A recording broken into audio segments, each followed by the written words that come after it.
Hello everyone, welcome to my YouTube channel. तो आज हम सत्या के चैप्टर नंबर 7 का एक और टॉपिक स्टार्ट कर रहे हैं जिसका नाम है other biochemical functions of vitamin A. तो इस टॉपिक में हम विटामिन ए के दूसरे बायोकेमिकल फंक्शंस को पढ़ेंगे। तो स्टार्ट करते हैं। Number 1, retinol and retinoic acid function almost like steroid hormones. Retinol और रेटिनोइक एसिड जो है ना वो हमारे पास ऑलमोस्ट स्टीरॉयड्स हार्मोन के जैसे फंक्शन करते हैं। They regulate the protein synthesis and thus are involve in the cell growth and differentiation. ये क्या करते हैं कि हमारे पास प्रोटीन की सिंथेसिस को रेगुलेट करते हैं, इसलिए ये हमारे पास सेल ग्रोथ और डिफरेंशिएशन में इन्वॉल्व होते हैं। नंबर 2 है हमारे पास vitamin A is essential to maintain healthy epithelial tissue. Vitamin A हमारे पास जो है ना वो ज़रूरी होता है एपिथेलियल टिश्यू को हेल्दी रखने के लिए।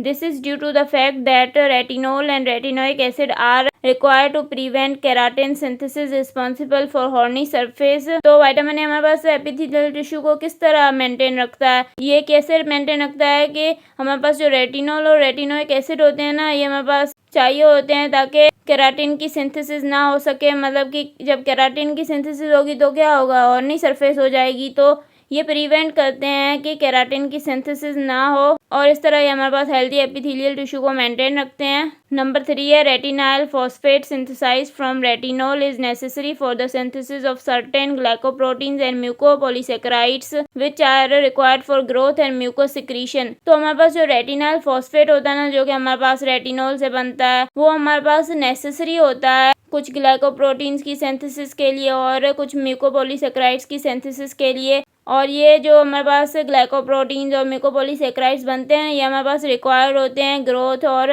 म्यूकस की सीक्रेशन के लिए। तो नंबर 4 फंक्शन क्या है हमारे पास, retinol is necessary for normal reproduction. Retinol हमारे पास नॉर्मल रिप्रोडक्शन के लिए नेसेसरी होता है। It acts like a hormone and regulates gene expression. ये हमारे पास एक हार्मोन की तरह एक्ट करता है और जीन एक्सप्रेशन को रेगुलेट करता है। नंबर 5 है vitamin A is consider to be essential for the maintenance of proper immune system to fight against various infections. Vitamin A का एक और काम क्या है कि ये हमारे पास प्रॉपर इम्यून सिस्टम को मेंटेन रखता है ताकि हम क्या कर सकेंगे, फाइट कर सकें अगेंस्ट वेरियस इन्फेक्शंस। जो भी हमारे बॉडी में इन्फेक्शंस होते हैं उससे हम फाइट कर सकें, तो विटामिन ए का एक ये काम है।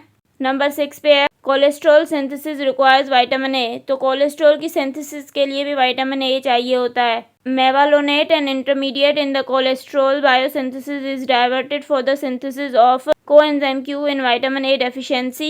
It is pertinent to note that the discovery of coenzyme Q was originally made in vitamin A deficient individuals.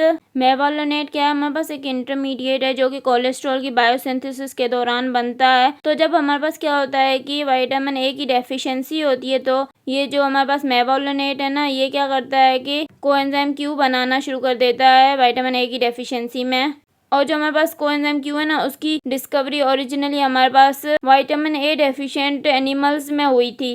7 number क्या है हमारे पास, carotenoids most important beta carotene function as antioxidants and reduce the risk of cancers initiated by free radicals and strong oxidants. तो carotenoids हमारे पास क्या है, most important beta carotene है। वो क्या करते हैं कि फंक्शन करते हैं एज एंटीऑक्सीडेंट्स और रिड्यूस करते हैं कैंसर्स के रिस्क को। कैंसर का रिस्क किस तरह बढ़ता है, जब हमारे पास फ्री रेडिकल्स और स्ट्रॉन्ग ऑक्सीडेंट्स बनते हैं। तो कैरोटीनॉइड्स क्या है, ये हमारे पास एंटीऑक्सीडेंट्स है, ये इन स्ट्रॉन्ग ऑक्सीडेंट्स और फ्री रेडिकल्स को खत्म करते हैं। तो इस तरह ये कैंसर के रिस्क को कम करते हैं। Beta carotene is found to be beneficial to prevent heart attacks. Beta carotene जो है ना वो हमारे पास हार्ट अटैक्स को प्रिवेंट करने में भी हेल्पफुल है। This is also attributed to the antioxidant property.